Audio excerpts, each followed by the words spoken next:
when I was lying sick in bed, so my husband, Homer Leon, smiled and said, "I married you only because you were my boss's daughter." Seeing the gloves I had lovingly knitted for him tossed aside without a second thought, as worthless as he outright expressed his disappointment in me, I felt the need to hit him back with reality.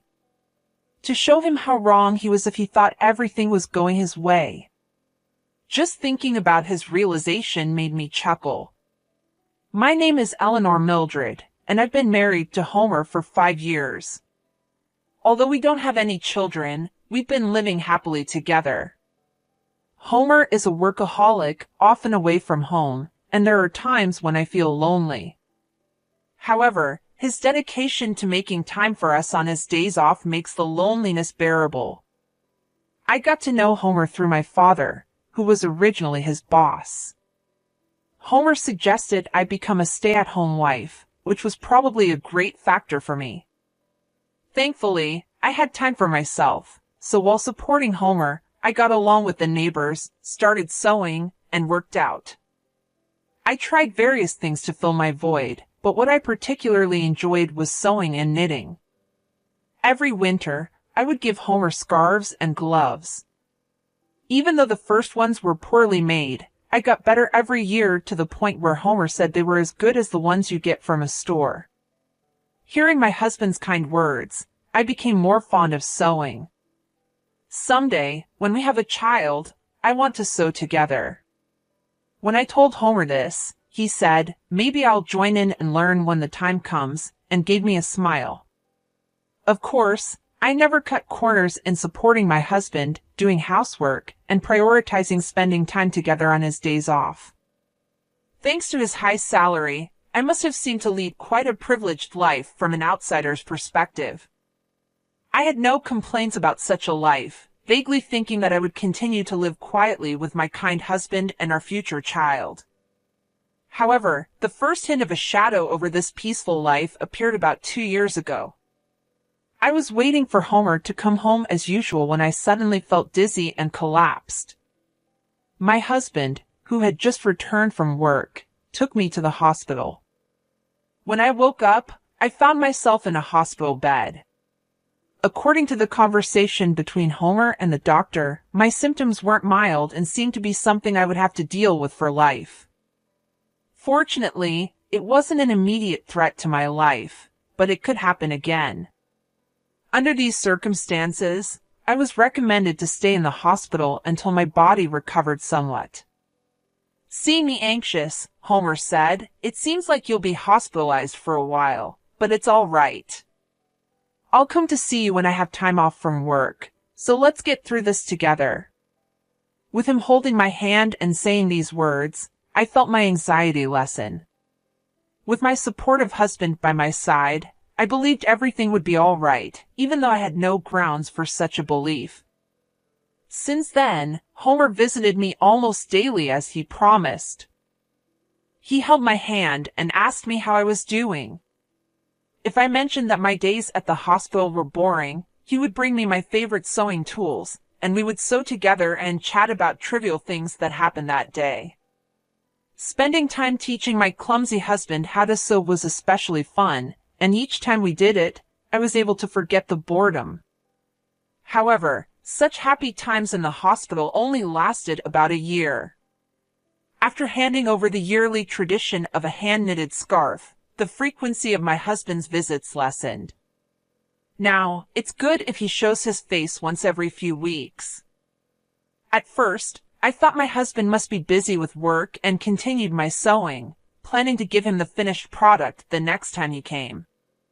According to the doctor, I was told that I would be discharged by the end of the year, so I thought I would give him some gloves then. I put all my feelings into making the gloves to make up for the time we had been apart.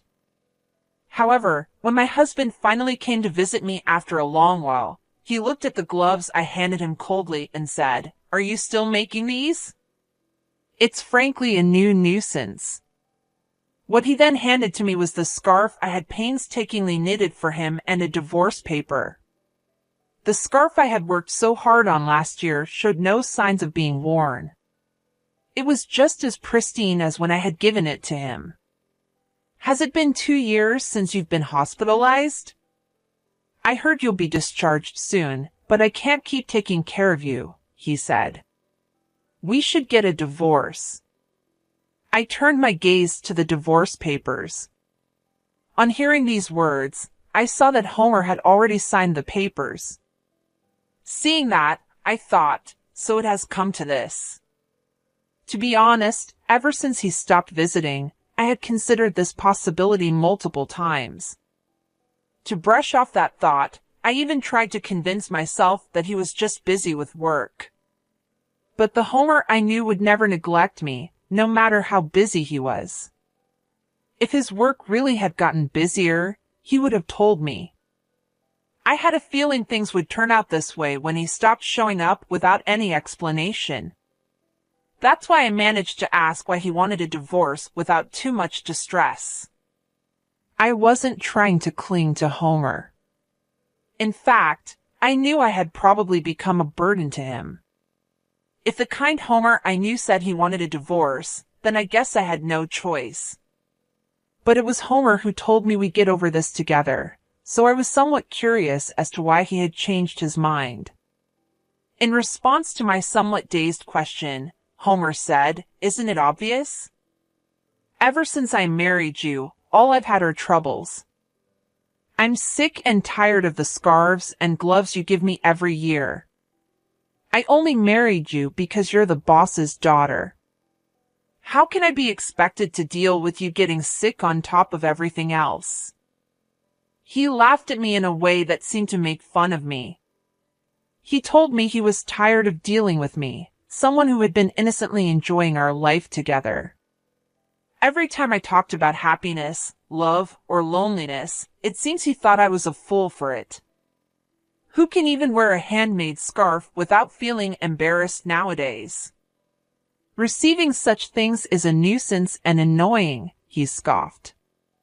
When I looked at Homer's neck as he was talking, I saw a high-end scarf that I didn't remember giving him. Certainly, compared to the scarf I made, it was of superior quality, and there was no need to compare which was better. I wondered if he had ever used any of the items I'd given him until now. He must have been irritated by them all along, and I just wasn't aware. After I was hospitalized, my father retired soon after and was no longer at the company. Hence, Homer didn't have to be considerate towards me anymore, and if his wife was ill, it would provide a convenient excuse at work. Furthermore, for the first year, he made a show of visiting me in between his work. I could imagine my father, prior to his retirement, often speaking about this at work, portraying my husband as a good man who works hard while caring for his ill wife. It was obvious that he had established this persona and was well regarded by his colleagues. That was what he wanted, and it seems the value he saw in me was realized when I fell ill. When I voiced these thoughts, my husband looked surprised and confessed, "Well, it did make work easier when I spoke about you." Everyone was sympathetic and treated me nicely. If I worked a little overtime, I was praised for being diligent and responsible. If I wanted to take a break, all I had to say was my wife is sick, and that was it. He admitted this without any sign of remorse. He had skillfully used my situation to his advantage in ways I wasn't aware of. As for my name being up for the next promotion, I mean, they're all idiots, but I have to thank your illness for that, he continued. As I listened to him with my eyes downcast, I lifted my gaze after he finished talking. What I saw was an ugly grin, and the man I loved was nowhere to be found. I understood that this was his true nature. Well, if I could be of help, that's good.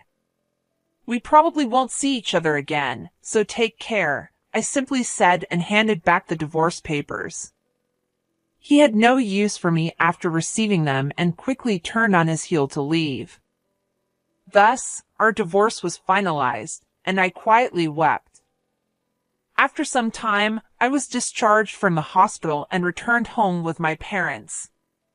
When my father heard about what had happened, he raised his voice. I never thought he would be that kind of guy, he said. But to me, it didn't matter anymore. I calmed my father down and told him that I wanted to move back to my parents' home once I finished tidying up the house. My parents were understanding and told me to do what made me happy for now. I decided to live with them. Before that, though, I decided to visit the house where I had lived with my husband. However, a problem arose. The front door lock wasn't working. Confused, my parents and I looked at each other and decided to ring the doorbell, only to be greeted by a stranger. In my bewilderment, I asked him about the situation, and he said he had bought the house a little while ago. It seemed he had been living there for a few months already and appeared to be happily living with his wife and child. My parents' anger only grew with this revelation, but I chose not to disturb the new family. I bowed my head and quietly left. However, I couldn't just let things be, so I immediately contacted my husband. He casually responded on the phone, "Yeah, I sold it while you were in the hospital, and keeping the sales money is compensation.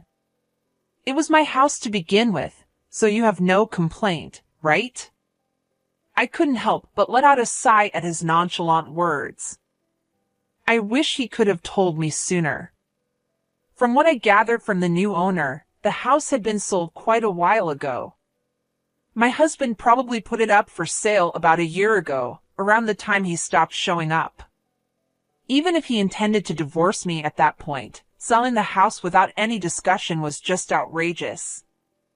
Our divorce had already been finalized with the submission of our signed divorce papers. However, since I was in the hospital, we had agreed to discuss compensation and asset division after my discharge. We had planned a meeting for next week, but my husband had taken action on his own, which was just unbelievable. What was even more troubling was that my husband didn't seem to think he had done anything wrong. That's why I told him calmly over the phone, "You really don't know anything, do you?" "Huh? What do you mean?" he asked, sounding puzzled. "I'll explain in detail next week," I responded and then hung up. I smiled at my worried parents and told my father I had a favor to ask. I shared my thoughts with him and asked him to prepare for what was to come. "I see. I've got it all prepared, the necessary documents. The discussion is next week, so there's not much time, but we'll manage somehow," my father said, offering a slightly troubled smile. As a father, he probably felt some guilt for recommending my husband to me. His anger at my husband seemed to fuel him to do whatever he could. I thanked my father and waited for the day of our discussion. Imagining my husband's face at that time brought a smile to my face for the first time in a while. With my father's help, I prepared for the meeting. The place we chose for our discussion was at my family's home. My parents and I sat in a line with my husband sitting alone across from us. Surely, he knew that my parents were injured by the divorce, but he didn't seem to care anymore. He probably thought there was no longer a need to be mindful of my parents. His composure was unshaken, even a hint of a smile was visible on his face. His demeanor was nothing short of insolent. "I'm the victim here. However, I don't intend to demand too much. The proceeds from the sale of the house will suffice," he said. His words conveyed a sense of magnanimity, as if he was making the compromise. Seeing his attitude, my father's face turned crimson, but I gently placed my hand on his, trying to calm him down. In this discussion, the one who would be at a disadvantage was not us, but my husband. Knowing this, there was no need for us to be unnecessarily upset. "There's something important we need to discuss first," I said as my father presented a document. It was a paper proving that the land on which my husband sold the house was owned by my father. Indeed, the house was in your name, there's no disputing that. However, the land on which the house stands is my father's property, and he still holds the title to it. That should be clear from this document, right? Upon hearing my words, my husband slightly furrowed his brow. So what? The house was mine regardless. No one has the right to complain. Do you think you can retaliate against me with that? He chuckled, as if he found the situation ridiculous. It's true that even if the land title was in my father's name, there's no problem with the sale of the house as long as the house is under my husband's name, I continued. My husband must have looked into this matter before selling the house, and indeed, there were no legal issues with his actions. However, this is only from a legal perspective. For the family that bought the house, this would create a significant issue. You sold the house, didn't you? But considering we have the rights to the land, my father can demand rent from the family living there. Won't that cause some trouble? I asked. The situation is different from what they were told. Neither my father nor I intend to take such a course of action.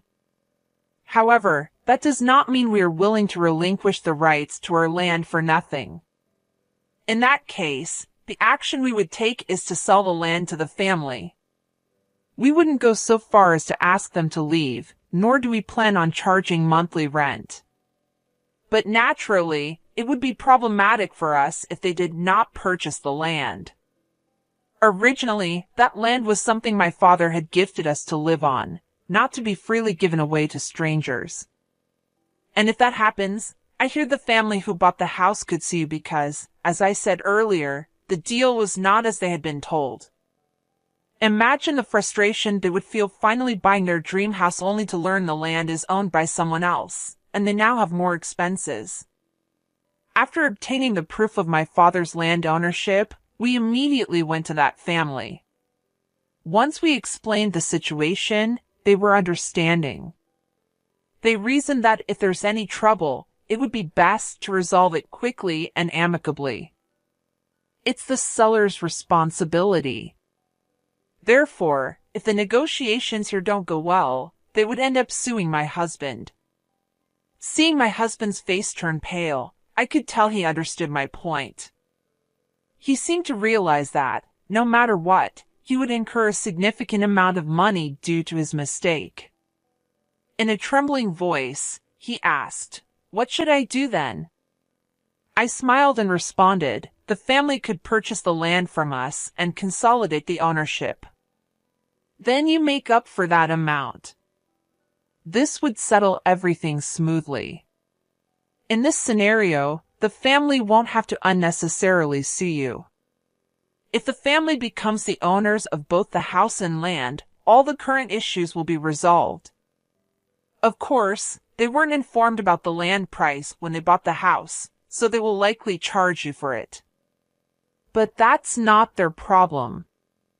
The issue would be that, because the land is in a prime location, the cost of the land could be higher than the sale price of the house.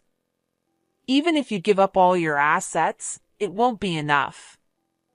In the end, you won't have a penny left to your name.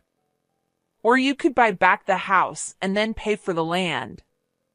Of course, you'd have to pay the family a relocation fee. In this case, both the land and house would return to your possession.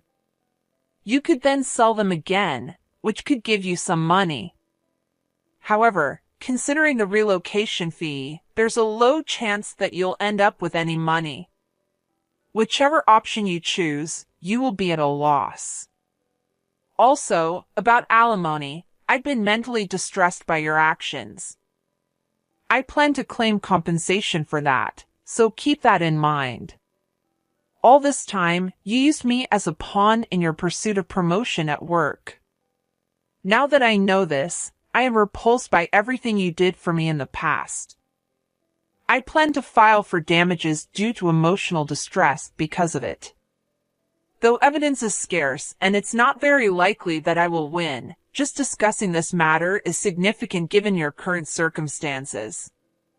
Cornered as you are, you might not have the luxury to consider these possibilities, and everything I've just stated might become your reality. To further quash Homer, my father continued, even though I'm retired and no longer part of the company, I have many acquaintances. I've been chatting frequently with my former subordinates. Lately, they've been telling me what you thought of my daughter and what you did. Everyone has been looking down on you, Homer. With a cheerful smile, my father shared this news, and Homer finally realized the situation he was in. The status he had built in the company using me and the money he gained by selling the house without my consent, neither of these were in his hands anymore. Now, let's discuss what comes next. Now that you understand your circumstance, we have to decide about the division of property, compensation, and the house, I said, joining my hands together and smiling.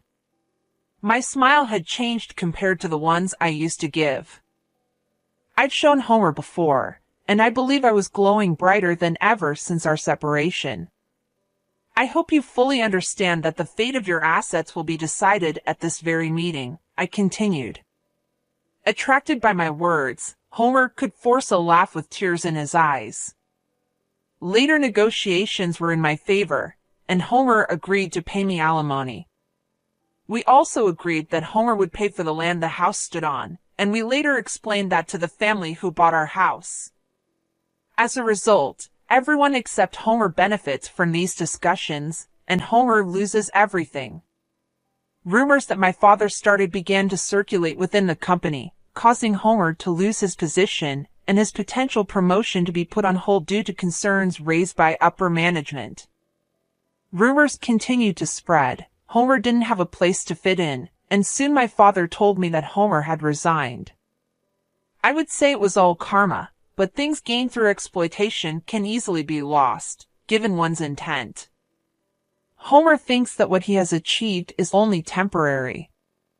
As for me, I am currently living at my parents' house and running a sewing class. I cannot say that my classes are full, but I have been able to earn a good income thanks to the attendance of wives and children of my neighborhood. Although I couldn't do the same with my children as I once told Homer, I now find that sharing the things I love with others gives me a great comfort.